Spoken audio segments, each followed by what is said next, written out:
Hello बच्चों, स्वागत है आज फिर से आपका हमारे अपने YouTube चैनल पे।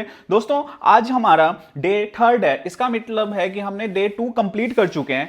दैट मीन्स हमने 20 फरवरी पढ़ ली है, 21 फरवरी कंप्लीट हो चुका है और 22 फरवरी का हम देखेंगे कि आज हमें क्या क्या करना है। तो आज हमें पॉलिटिकल साइंस सारा कंप्लीट कर लेनी है। पॉलिटिकल साइंस के 2 चैप्टर हमने कल कर लिए थे। ये आउटकम्स ऑफ डेमोक्रेसी कभी कभी और फीचर्स पूछ लेता है, वैसे ये चैप्टर उतना इंपॉर्टेंट नहीं है। जो आउटकम्स ऑफ डेमोक्रेसी है यहां से उतना क्वेश्चन पेपर में नहीं आएगा, लेकिन बाकी चैप्टरों में से यहाँ पे क्वेश्चंस आएंगे। तो आउटकम्स ऑफ डेमोक्रेसी में कई बार अलग से क्वेश्चन पूछ लेगा, लेकिन हमें ये दोनों चैप्टर अच्छे से करके जानी है, gender, religion and caste and political parties. अब जेंडर, रिलीजन एंड कास्ट में क्या क्या पढ़ना है, तो हम इसमें आते हैं बुक में और जेंडर, रिलीजन एंड कास्ट में देखते हैं कि हमें क्या क्या करना है। तो जेंडर, रिलीजन, कास्ट चैप्टर में सबसे पहले आपको कुछ की पॉइंट्स हैं जो जोड़ याद रखनी है कि what is the sex ratio of India, मतलब 1000 मेल पे कितनी फीमेल होती है इंडिया के अंदर, तो 940। और लास्ट बार सेंसस कब हुआ था, 2011 में। ये सब डेट आपको याद रखनी है। फैमिली लॉ कब पास हुआ था, जो फैमिली लॉ जो बनती है उससे रिलेटेड क्या क्या चीजें डील होती है, मैरिज, डाइवोर्स, एडॉप्शन, इनहेरिटेंस, ये सारी चीजें फैमिली लॉ के अंदर आती है। What is secular state, secular state की डिफिनेशन याद रख लेनी। शेड्यूल कास्ट की प्रेजेंट सेंसस के हिसाब से कितनी परसेंटेज है, तो 16.6% पॉपुलेशन है। तो ये सारी चीजें। फिर अगला question, there is an urgent need to combat communalism, कहते हैं कि एक अर्जेंट नीड हो चुका है कम्युनलिज्म को खत्म करने के लिए, तो एक्सप्लेन करनी है हमें कम्युनल पॉलिटिक्स क्या होता है। तो ये सारी पॉइंट आपको यहां से पढ़ लेनी है। फिर उसके बाद mention any positive role of caste in politics. Generally caste का पॉलिटिक्स के अंदर पॉजिटिव रोल नहीं होता है, लेकिन हमें कुछ पॉजिटिव रोल यहाँ पे मेंशन करनी है। फेमिनिस्ट मूवमेंट, ये काफी इंपॉर्टेंट क्वेश्चन है, ये आने की चांसेस है। फेमिनिस्ट मूवमेंट क्या होता है, तो यहाँ पे हम थोड़ी सी आपको हिंट दे रहे हैं कि these are the movement which are organised by various women organisation. ये वो मूवमेंट है जो वुमेन ऑर्गेनाइजेशन के द्वारा प्रोड्यूस किया गया था to create equality for women in personal and family life. और ये मूवमेंट का मेन मकसद, मेन एजेंडा ये था कि मेन के बराबर उनको राइट्स, हक मिले। तो ये की पॉइंट आपको यहां से पढ़ लेनी है। फिर उसके बाद explain the different aspects of life in which women are discriminated और डिसएडवांटेज इन इंडिया। कुछ चीज़ें आपको एक्सप्लेन करनी है कि जिसमें हम ये साबित कर सकें कि वुमेन के साथ पास्ट में भेदभाव हुआ है मैन के कंपेयर में। तो ये क्वेश्चंस रिपीटेड आए हुए हैं, 100% क्वेश्चन आने की चांस है, तो इसको जरूर आप करके जाना। वेरी वेरी इंपॉर्टेंट क्वेश्चन है। तो सबसे पहला पॉइंट है लिटरेसी रेट, हेडिंग डालनी है और फिर ही आपको लिखना है। कहानी की तरह आप एसएसटी में पेपर मत लिख के आना, की पॉइंट आपको जोर मेंशन करनी है। तो लिटरेसी रेट जो है वुमेन की कितनी है, 65.46% था 11 सेंसस में। फिर मैन का कितना था, 82.14। ये सारी चीजें याद रखनी है, ये अलग से भी पूछ लेगा।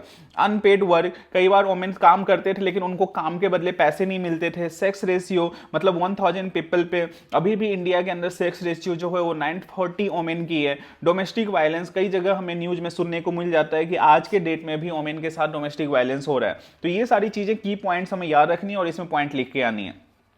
Explain the various forms that communism can takes in politics. कुछ वेरियस फॉर्म बतानी है जिसमें कम्युनिज्म पार्टिसिपेट करता है पॉलिटिक्स के अंदर। तो सबसे पहला है कम्युनिज्म इन डेली बिलीफ्स, ये की point. Formation of political on the basis of communities, कई बार पॉलिटिकल पार्टीज का फॉर्मेशन होता है, वो कई बार कोई स्पेसिफिक ग्रुप से बिलोंग करते हैं, कास्ट से बिलोंग करते हैं, तो अपनी पार्टी का फॉर्मेशन कर लेते हैं। Third, political mobilisation on communal lines, फिर जब भी वो वोट मांगने जाते हैं तो अपने कास्ट के नाम पे वोट अपील करते हैं लोगों से। और बहुत सारी जगहों पे हमें कम्युनल राइट्स देखने को मिलता है जिसमें आपस में हिंदू और मुस्लिम की लड़ाई होती रहती है। तो ये सारी चीज़ें आपको क्लियर करनी है।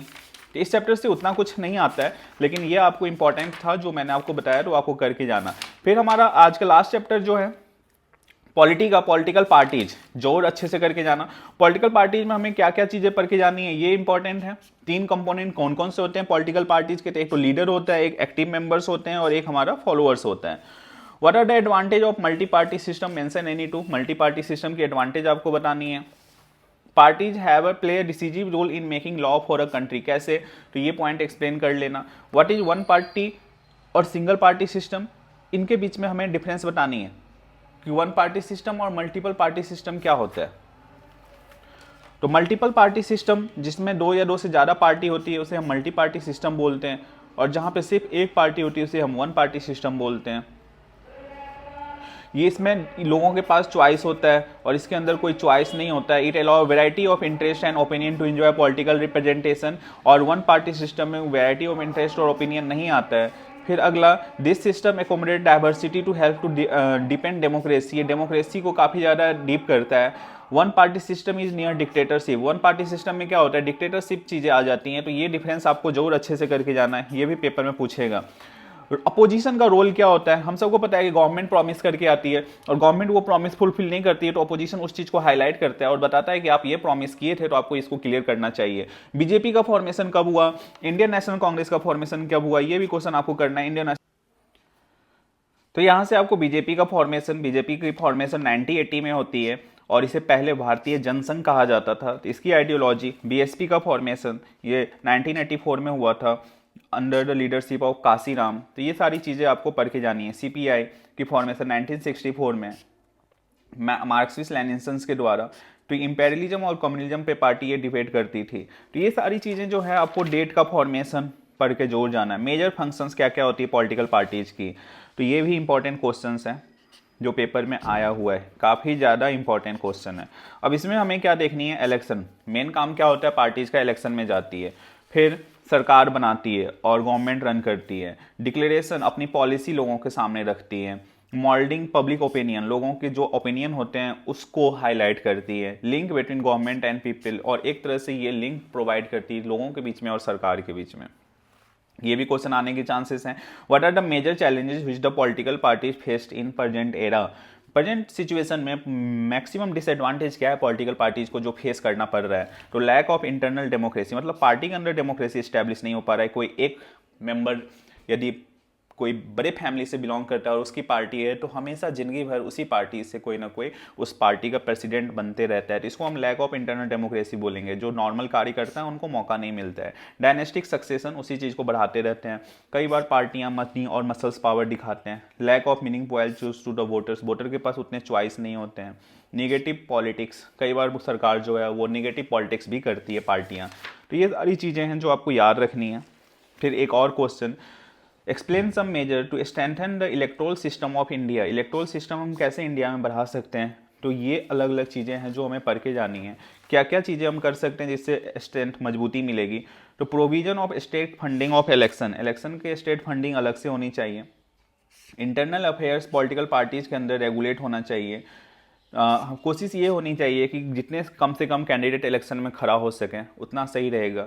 और वोटर लिस्ट की प्रॉपर डिवीजन होनी चाहिए। कई बार कई सारे लोगों की डेथ हो जाती है और उनका नाम अभी भी वोटर लिस्ट में चलते रहता है, तो इससे भी मिसअंडरस्टैंडिंग होती है और नए वोटर्स का नाम नहीं जोड़ता है। तो यदि प्रॉपर डिवीजन होगी तो पुराने लोगों की जिनकी डेथ हो जाती है तो उनके नाम रिमूव हो जाएंगे और जो न्यू नेम है वो उसमें ऐड हो जाएगा।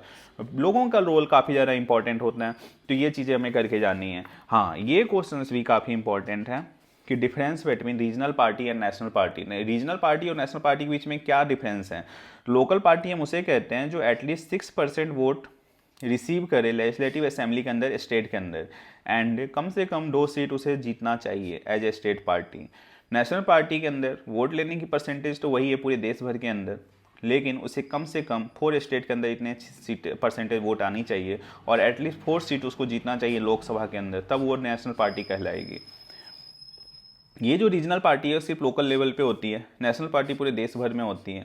ये लोकल इशू को उठाती है, नेशनल पार्टी नेशनल इशू को उठाती है। जैसे कि अकाली दल हो गया, झारखंड मुक्ति मोर्चा हो गया, नेशनल कांग्रेस हो गया, भारतीय जनता पार्टी हो। की पॉइंट प्रॉपर आपको लिख के आनी है और इससे क्वेश्चंस अलग से नहीं आएंगे, ठीक है। Describe the importance of regional political parties in strengthening democracy, ये क्वेश्चन हम डिस्कस कर चुके हैं।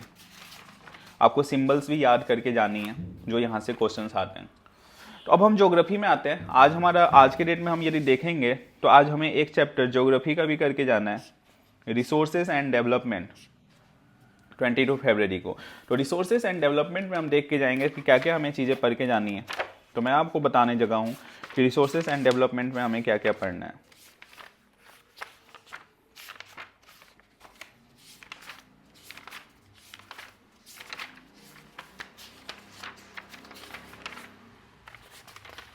देखो, अब ये हमारा चैप्टर ओपन हो चुका है, रिसोर्सेज एंड डेवलपमेंट। इसमें हमने क्या क्या पढ़ के जानी है, तो इसको आपको एक बार तो ये सारे 1 मार्क्स वाले गो थ्रू हो जाने हैं। आप यहाँ से भी देख सकते हो।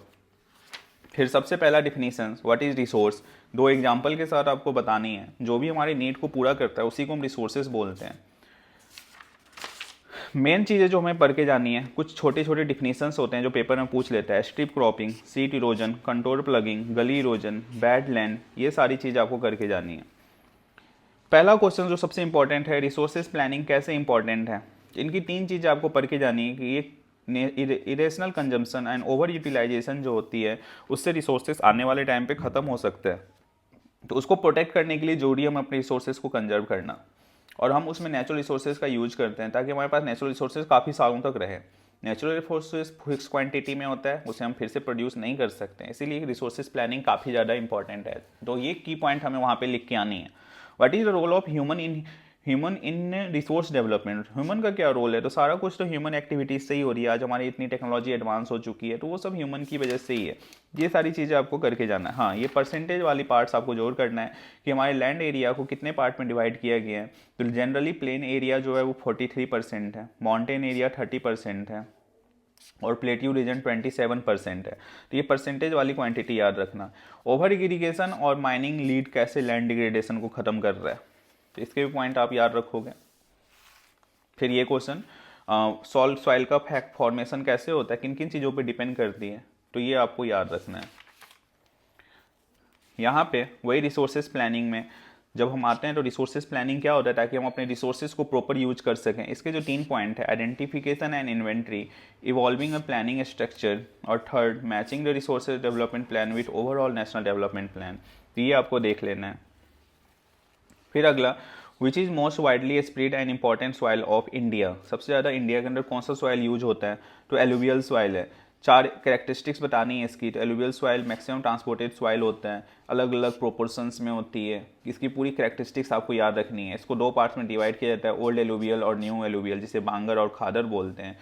तो अब इसके बीच में डिफरेंस कई बार पूछा हुआ है पेपर में, तो ये पॉइंट आपको करके जानी है कि बांगर और खादर सॉइल जो होती है उसे हम क्या बोलते हैं, न्यू एलुवियल सॉइल, और बांगर को old alluvial soil.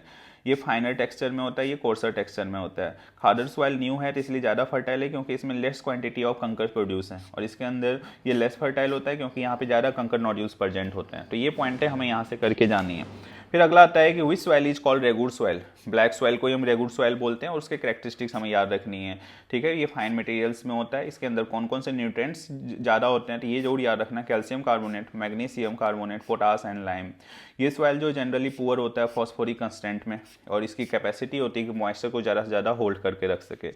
Red soil का फॉर्मेशन, सारे कैरेक्टरिस्टिक्स हैं जो आपको पढ़ के जाननी है। सॉइल इरोजन लॉन्ग में भी पूछा हुआ है, अलग अलग टाइप्स होते हैं सॉइल इरोजन के, वाटर इरोजन, सीट इरोजन, गली इरोजन, विंड इरोजन। तो ये सारे जो सॉइल की जो ऊपर वाली लेयर होती है जब वो अलग अलग निकलना शुरू हो जाती है तो उसी को हम सॉइल इरोजन बोलते हैं। तो ये पॉइंटें आपको अच्छे से करके जानी है। ये क्वेश्चंस कई बार रिपीट हुआ है तो ये आपको जोड़ करके जाना है कि explain any 4 proper farming technique which can be use for soil conservation. अलग अलग टेक्निक क्या होती है जिससे हम सॉइल को कंजर्व कर सकें।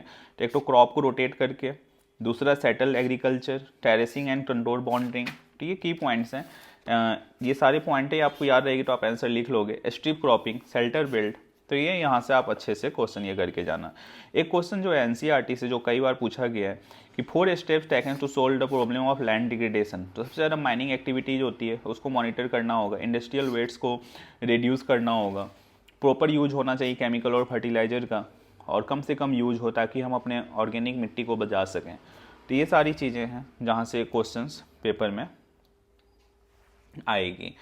अब हम आगे जब जाते हैं तो यहाँ पे हम आगे पढ़ेंगे तो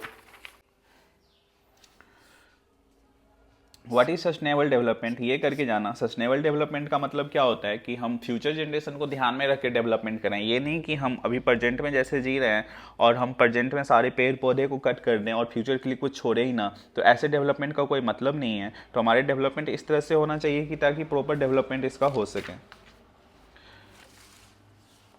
ये सारी ह्यूमन एक्टिविटीज़ है जिसे हमें कंट्रोल करना है, जैसे कि माइनिंग हो गया, ओवर ग्रेजिंग हो गया, over irrigation, processing of minerals. तो ये ह्यूमन एक्टिविटीज़ है जैसे कंट्रीब्यूट करता है लैंड डिग्रेडेशन में। तो ये पॉइंटें हमें यहाँ से अच्छे से करके जानी है। तो ये था कुछ चीज़ें जो मैंने आपको बता दिया कि ज्योग्राफी का हमें रिसोर्सेज एंड डेवलपमेंट में करके जानी है। फिर आपको मिलते हैं कल के वीडियो में। तो कल के वीडियो में मैं और बताऊँगा कि कल हमें क्या क्या करना है। ठीक है, तब तक के लिए thank you and have a nice day.